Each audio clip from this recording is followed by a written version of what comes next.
Go back out now to Jonathan Carlson, who made it to Portland. This is one of the hardest hit areas of these storms. We're calling it a likely tornado, Jonathan. Homes ripped up, roofs ripped off, trees down behind you. What's happening now? Yeah, a lot of destruction everywhere you look. I want to start with this. This was the scoreboard for St. Patrick's School, absolutely ripped across the road here and pretty much wrapped around a tree. That's just an indication of the destruction that we're seeing around here. Limbs have just come off in front of people's front yards as well. But again, that's the scoreboard that used to be intact at the St. Patrick's School just across the road here. I want to bring in Bailey. He's one of the kids that just lives around the corner. So what did it sound like when it came through? Train. It sounded like a train. It was loud and just scary. And when you came out and saw the destruction, what'd you think? Well, I was pretty nervous. All my neighbors were pretty scared and everybody was crying, so nerve-wracking. So a lot of people are out here. Have you seen this many people out here in one time? Nope, never before. Parade, maybe. So tell me about the school. What are we looking at over here? This is the ball field of St. Patrick's School that's just been completely littered with debris and all of their buildings pretty much destroyed? Yeah, this is their like football slash baseball slash softball complex they got going on here. There used to be a barn right there that they had lockers in, and their scoreboard, as you can see, is over here. Their home run fence is obliterated. So how quickly did all of this happen? You heard it, and then you came outside and you saw this? Yeah, it was about 10 minutes or so that I was just listening. I didn't want to come outside. I was pretty nervous. Okay, well, thanks for talking with us. Again, you're looking at live pictures right now of the field here at St. Patrick's School. Just one scene here in this small town about a half an hour west of Lansing that has just been completely littered with storm damage after this all blew through. A lot of people here in town have come out to survey the damage in front of their homes, in front of their schools, in front of various businesses, just to see what's damaged and what has survived. There are a number of buildings that are still perfectly fine and standing, but a lot of buildings that are destroyed, that have had roofs ripped off of them, especially damage when some of these tree limbs that you're looking at right now came crashing down. But again, this scoreboard must have flown at least about 100 feet across the street here, wrapped around this tree.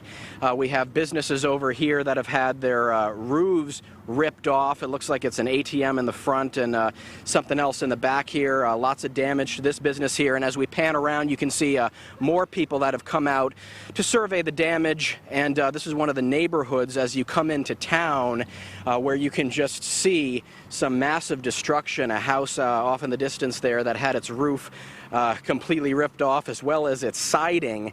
And you can just take a look at the side of that yellow house there to see the destruction that happened on that property. And right in front of it here in the foreground, more litter and debris from various structures that just came apart and trees that fell down. We have people that are driving around down the road here in golf carts, on tractors, anything they can to try to pick up debris, to try to survey the damage, to try to help their neighbors. We've had various emergency vehicles coming through with their flashing lights, trying to make sure that everybody is okay. We haven't heard any reports yet of serious injuries.